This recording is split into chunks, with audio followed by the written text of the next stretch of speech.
This coming cycle, I am double, triple, and quadrupling down on the avatar economy and investing in avatar NFTs.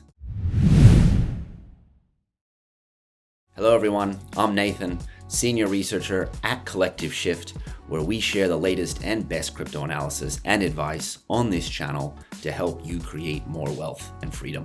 Today we are talking about avatar NFTs and my bullishness for a few reasons. Firstly, decentralized identities, ERC 725 we will talk about. We will quickly touch on licensing and the coming avatar economy that is being brought to us by Artifact. We will touch on blue chips and also potential future blue chips and a strategy for us to take advantage of future blue chips. And lastly, we will talk about an avatar price and utility range, an infographic that I personally created that I think will shed some light on the potentialities of future avatars and the range of prices there. Before we dive in, if you are enjoying the content, please take a moment to like the video, subscribe, and turn on notifications so that you don't miss our best content. And also, if you're an investor who wants to dive deeper, and check out the description below for a special discount code to our platform. No time to lose. Let's dive in.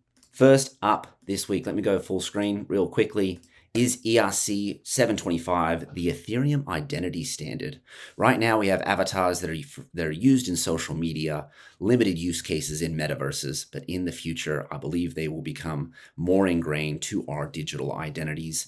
ERC 725 is a proposed standard for blockchain-based identity, co-authored by Fabian Vogelsteller, creator of ERC20. Look at all the developers that are contributing to ERC 725 and bringing about this token standard. ERC 725 allows for self-sovereign identity.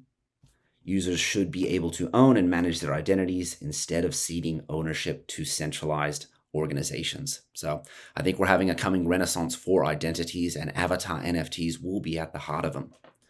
If we move on to, I think this is web3c.org, wanted to quickly highlight what they said. In contrast to typical federal identifiers, decentralized identifiers have been designed so that they may be decoupled from central registries, identity providers, and certified authorities. So we're going to be giving control back to ourselves, the control of our own data back to ourselves through decentralized identifiers, through the ERC 725 token standard, and avatar NFTs will be at the heart of it, like I just mentioned a little bit earlier.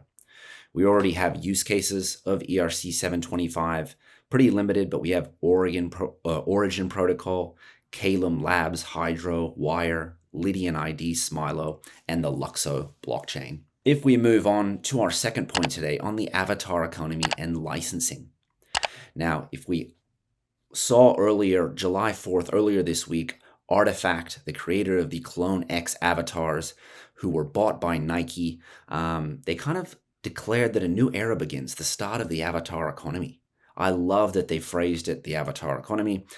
If we scroll down, what they've done is they've released the 3D files of all Clone X's, given them to the holders so that they can use them.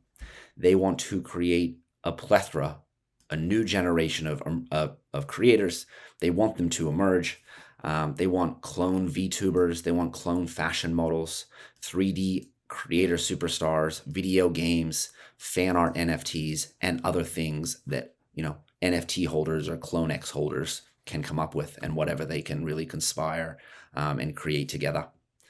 Not only did they release their 3D files, they released tutorials to help users get started working with their 3D files. And then more importantly, they gave over full commercial rights. So I think this is really leading the way for other avatar NFT collections out there to hand over rights, hand over files, really give ownership to the holders so that they can maximize potential with their avatars. So I really, really enjoyed this this Medium article. I'll put the description in the YouTube. I'll put a link down there so you can read it as well. Really, really great article. I think it's going to be foundational for other collections going forward.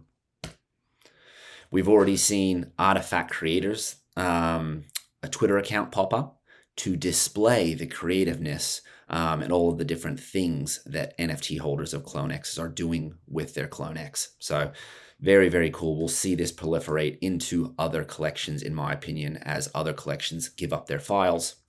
We're also seeing Jenkins the Valet being minted today, their book. So it looks like their Dutch auction just sold out about an hour ago. This is one of the premier examples of licensing within the NFT space.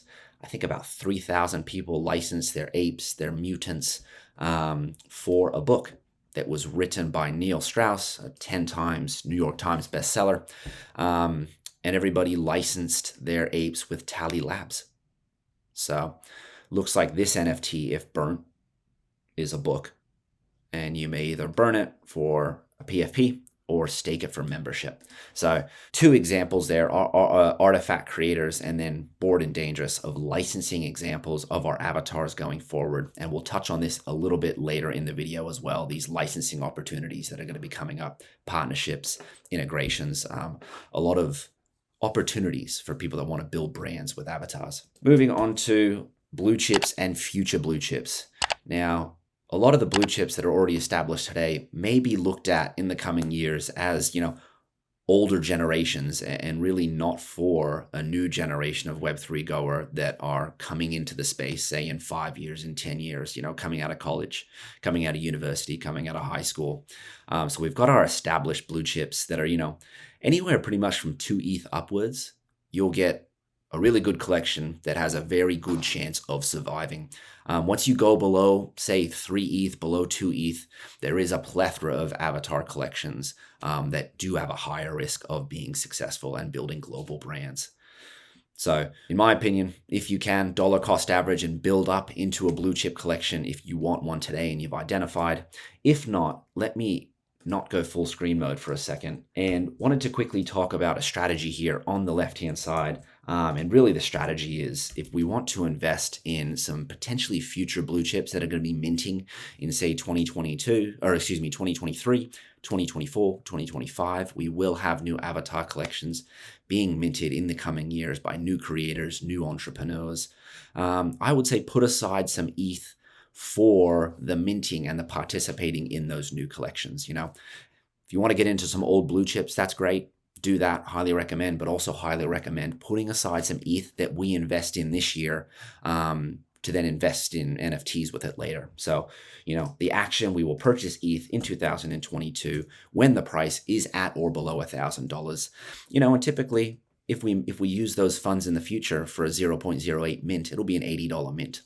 Fast forward to 2024, 2025, we've got a new avatar collection coming out.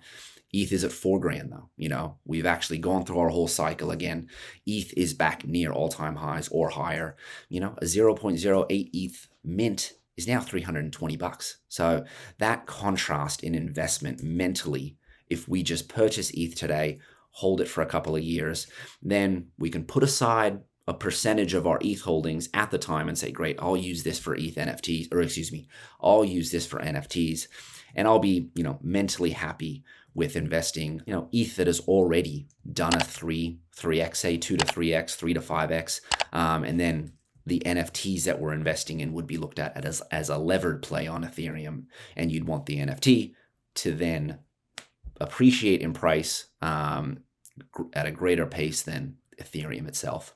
So a quick little strategy there. And now a little infographic that I created today that hopefully sheds some lights on, the current and potentially future landscape of the avatar space. We've got avatar price and utility range that I've created, anywhere from a free avatar to an expensive avatar. And I like to think about, say, a high schooler or a university student who's, coming of age, getting their digital identity and, taking their first steps into Web3 and DeFi. In the future, we'll have more service providers. There'll be a bigger landscape, a larger ecosystem. And, these high schoolers, these university students will really have a choice of what avatar do I want?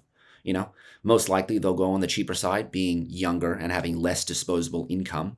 And then if they wanted to, they could purchase an avatar that's a couple of $1,000. And the more you spend, the more access you have first off to, simple use of the avatar, but then, if you purchase more expensive avatars, you are opening yourself up to, financial and non-financial opportunities in the future. So let's have a look at these.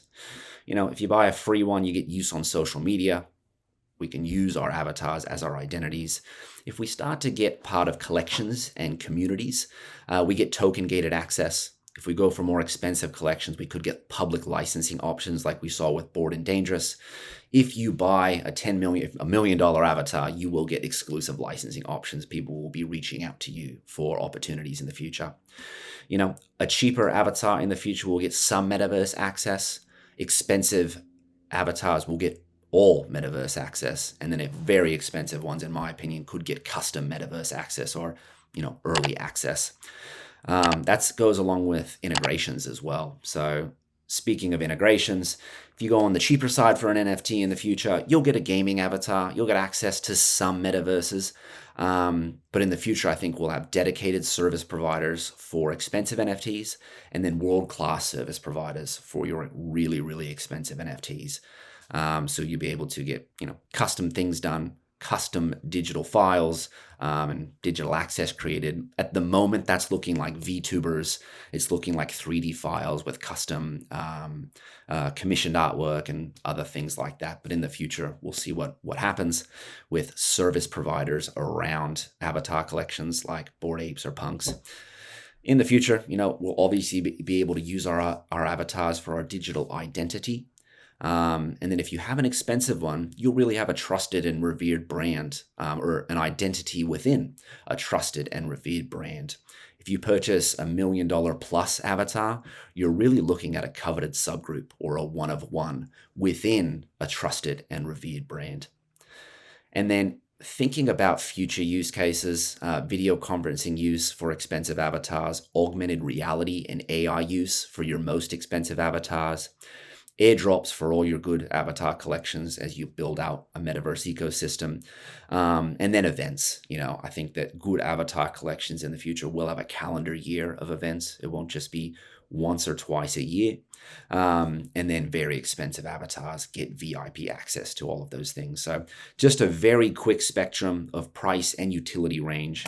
Thank you, everyone. Really appreciate anyone that got this far. Personally, in the bear market over the coming 9-12 months, I'm going to slowly, as I said, double, triple, and quadruple down on the avatar economy, and the proliferation of avatars deeper into society as Web3 gets bigger.